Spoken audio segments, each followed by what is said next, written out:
ചില വീടുകളിൽ, കല്യാണ വീട്ടിൽ കുറെ തലമറക്കാത്ത സ്ത്രീകളെ കാണുന്നു, സാരി ധരിച്ച സ്ത്രീകളെ കാണുന്നു, മാറുമറക്കാത്ത സ്ത്രീകളെ കാണുന്നു.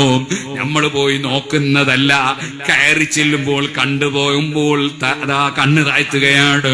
അതല്ലാതെ നിവൃത്തിയില്ലല്ലോ. അങ്ങനെ കുറെ അമുസ്ലിം സ്ത്രീകളുണ്ടല്ലോ എന്ന് ചോദിക്കുമ്പോ ചിലര് പറയുന്നു അതൊന്നും അമുസ്ലിം സ്ത്രീകളല്ല, മുസ്ലിം സ്ത്രീകൾ ഇപ്പോൾ സാരി ധരിച്ചുകൊണ്ട് ശരീരം മറക്കാതെ പുറത്തു വരുന്നു, തലമറക്കാതെ പുറത്തു വരുന്നു. ചോദിക്കട്ടെ ഉമ്മമാരെ, വഅലിന്റെ സദസ്സിന് ഇവിടെയൊന്നൊരു കുറവില്ലല്ലോ, ഉറൂസിനും കുറവില്ലല്ലോ, വഅലിനും കുറവില്ലല്ലോ. ദിനേന നമ്മൾ പിന്നോട്ടാണോ?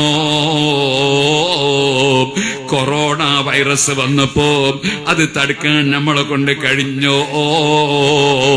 പോകട്ടെ, വലിയ ഒരു ട്രക്ക് ലോറിയും കുറെ വസ്തുക്കളും ഒരു ഡ്രൈവറും വെള്ളത്തിന്റെ ഉള്ളിൽ, മണ്ണിന്റെ ഉള്ളിൽ പോയിട്ട് അത് തെരഞ്ഞു പിടിക്കാൻ നമ്മളെ കൊണ്ട് സാധിച്ചോ? ജീവനോടെ എടുക്കാൻ കഴിഞ്ഞോ? ഞാൻ ഇന്നലെ എന്റെ നാട്ടിന്റെ അടുത്ത് വേലങ്ങാട് മലയിൽ ഉരുൾപൊട്ടിയ സ്ഥലത്ത് ചെന്ന് നോക്കി. സുബ്ഹാനല്ലാഹ്, കുറെ വീടുകൾ ഇവിടെ ഉണ്ടായിരുന്നു, കടകൾ ഇവിടെ ഉണ്ടായിരുന്നു എന്ന് അവിടെയുള്ള ജനങ്ങൾ പറയുന്നു.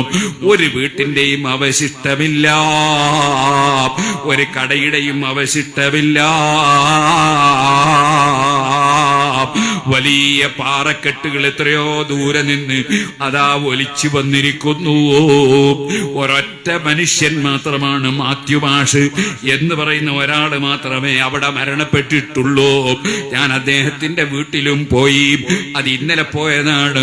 ഇനി തിങ്കളാഴ്ച ഞാൻ വയനാട് പോകുന്നുണ്ട് ഇൻഷാ അല്ലാഹ്.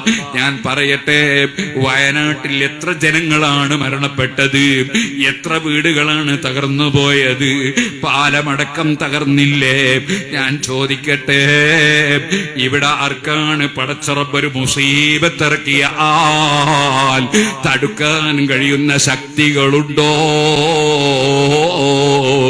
എങ്ങനെയാണ് മുസീബത്ത് വരുന്നത് എന്ന് നമുക്കറിയില്ലല്ലോ, എങ്ങനെയാണ് വരുന്നതെന്ന് അറിയില്ലല്ലോ.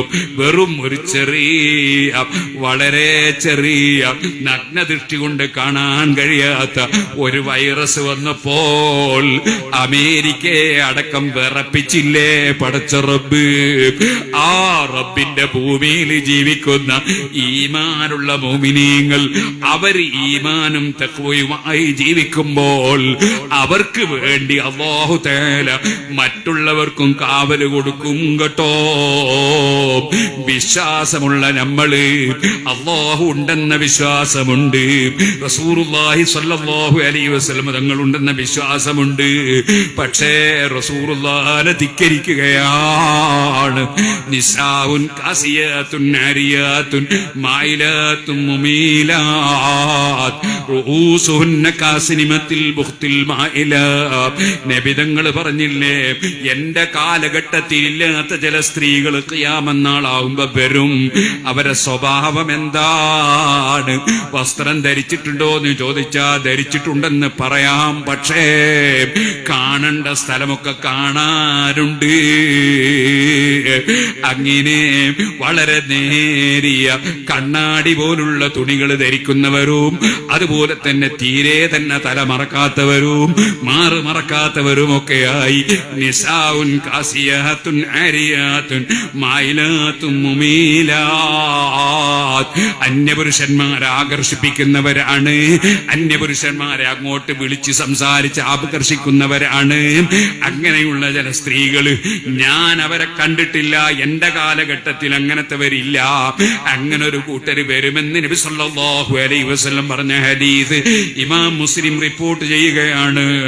ഓ മുഅ്മിനീങ്ങളെ, അല്ലാഹുവിന്റെ റസൂലിന്റെ സത്യസന്ധത കണ്ടില്ലേ? 1400ഓളം കൊല്ലങ്ങൾക്ക് മുമ്പ് ഇന്നത്തെ കാലത്ത് വരുന്ന സ്ത്രീകളെ അല്ലാഹുവിന്റെ റസൂല് അന്ന് ശരിക്ക് എടുത്ത് പറഞ്ഞു തന്നത് നമ്മൾ അനുഭവിച്ച് കാണുകയല്ലേ? അവിടുത്തെ അറിവിന്റെ ആഴം എത്രയാണ്, അവിടുത്തെ പവർ എത്രയാണ്. എന്തിനാണ്? ആ റസൂലുള്ള പറഞ്ഞ ഓരോ കാര്യങ്ങളും ഇവിടെ വെളിവാവുകയല്ലേ? അക്കൂട്ടത്തിൽ ഒന്നല്ലേ ഇത്? അങ്ങനെ അതാ ശരീരം മറക്കാതെ നീങ്ങുന്ന സ്ത്രീകൾ, അവരെ കുറിച്ച് ഹബീബ് നബി തങ്ങൾ പറയുന്നു, ലാ യദ്ഖുൽനൽ ജന്ന, ആ സ്ത്രീകൾ സ്വർഗത്തിൽ കടക്കൂല. വലാ യജിദ്ന റീഹഹാ, സ്വർഗത്തിന്റെ മണം പോലും അവർക്ക് കിട്ടൂല. വഇന്ന റീഹഹാ ലതൂജദു മിൻ മസീറതി കദാ വകദാ, സ്വർഗത്തിന്റെ പരിമളമോ എത്രയോ ദൂരെ നിന്ന് ലഭിക്കുന്നതാണ്. എത്രയോ കൊല്ലങ്ങൾ യാത്ര ചെയ്താൽ എത്തുന്ന ദൂരെ നിന്ന് തന്നെ എത്തുന്ന സ്വർഗത്തിന്റെ മണം പോലും ആ സ്ത്രീകൾക്ക് കിട്ടൂല. ഓ സ്ത്രീകളെ, കുറഞ്ഞ കാലം നമ്മൾ ജീവിക്കുമ്പോ നമ്മളെ ഭംഗി നമ്മളെ ഭർത്താവിനെ കാണിച്ചാൽ പോരെ? അത് നമ്മളെ വീട്ടിൽ ഭർത്താവിന്റെ മുമ്പിൽ പോകുമ്പോഴല്ലേ? നമ്മൾ ഭർത്താവിന്റെ റൂമിലേക്ക് പോകുമ്പോ ഏറ്റവും നല്ല ഡ്രസ്സ് ധരിച്ച് പോകണം, ഏറ്റവും സൗന്ദര്യമുണ്ടാക്കുന്ന രൂപത്തിൽ പോകണം, ഏറ്റവും നല്ല ഭംഗിയുള്ള ഡ്രസ്സ് ധരിച്ച് പോകണം, ഏറ്റവും നല്ല സുഗന്ധം പൂശി പോകണം. അവിടെയല്ലേ നമ്മളെ മേക്കപ്പ് ഒക്കെ ആവശ്യമുള്ളത്. നേരെ മറിച്ച് അന്യപുരുഷന്മാരെ മുന്നിലേക്ക് ഇറങ്ങുമ്പോ മേക്കപ്പ് ചെയ്ത് വന്ന് ഇറങ്ങുന്നത് എന്തിനാണ്? നരകം സമ്പാദിക്കാനാണോ? ഓ യുവാക്കളെ, നിങ്ങൾക്ക് നിങ്ങളുടെ ഭാര്യമാര് സ്വർഗത്തിൽ വേണ്ടയോ? ഓ യുവതികളെ, നിങ്ങളുടെ ഭർത്താക്കന്മാര് നിങ്ങൾക്ക് സ്വർഗത്തിൽ വേണ്ടയോ? അത് കിട്ടണമെങ്കിലുണ്ടല്ലോ തഖ്വയോടെ ജീവിച്ച്, അല്ല പറഞ്ഞില്ലേ, ഉഇദ്ദത്തിൽ മുത്തഖീൻ, സ്വർഗം തഖ്വയോടെ ജീവിക്കുന്നവർക്ക് തയ്യാർ. അല്ലാഹു കൽപ്പിച്ചതെടുക്കുന്നവരാകണം, അല്ല വിരോധിച്ചത് ഒഴിക്കുന്നവരാകണം. അവന്റെ വെള്ളം കുടിച്ചല്ലേ ജീവിക്കുന്നത്, അവന്റെ ഓക്സിജൻ ശ്വസിച്ചല്ലേ ജീവിക്കുന്നത്, അവൻ തന്ന കണ്ണുകൊണ്ടല്ലേ നോക്കുന്നത്, അവൻ തന്ന കാതുകൊണ്ടല്ലേ കേൾക്കുന്നത്, അവൻ തന്ന നാവുകൊണ്ടല്ലേ സംസാരിക്കുന്നത്, അവൻ തന്ന കൈകൊണ്ടല്ലേ പിടിക്കുന്നത്, അവൻ തന്ന കാലുകൊണ്ടല്ലേ നടക്കുന്നത്, അവൻ തന്ന ഭക്ഷണമല്ലേ കഴിക്കുന്നത്, അവൻ തന്ന വെള്ളമല്ലേ കുടിക്കുന്നത്. അതേ ചോദിക്കട്ടെ, നിന്റെ ഹാർട്ട് വർക്ക് ചെയ്യിപ്പിക്കുന്നവൻ ആരാണ്? നിന്റെ കിഡ്നി വർക്ക് ചെയ്യിപ്പിക്കുന്നവൻ ആരാണ്? നിന്റെ കരള് വർക്ക് ചെയ്യിപ്പിക്കുന്നവൻ ആരാണ്? നിന്റെ ബ്രെയിൻ വർക്ക് ചെയ്യിപ്പിക്കുന്നവൻ ആരാണ്? ഇതെല്ലാം അല്ലാഹു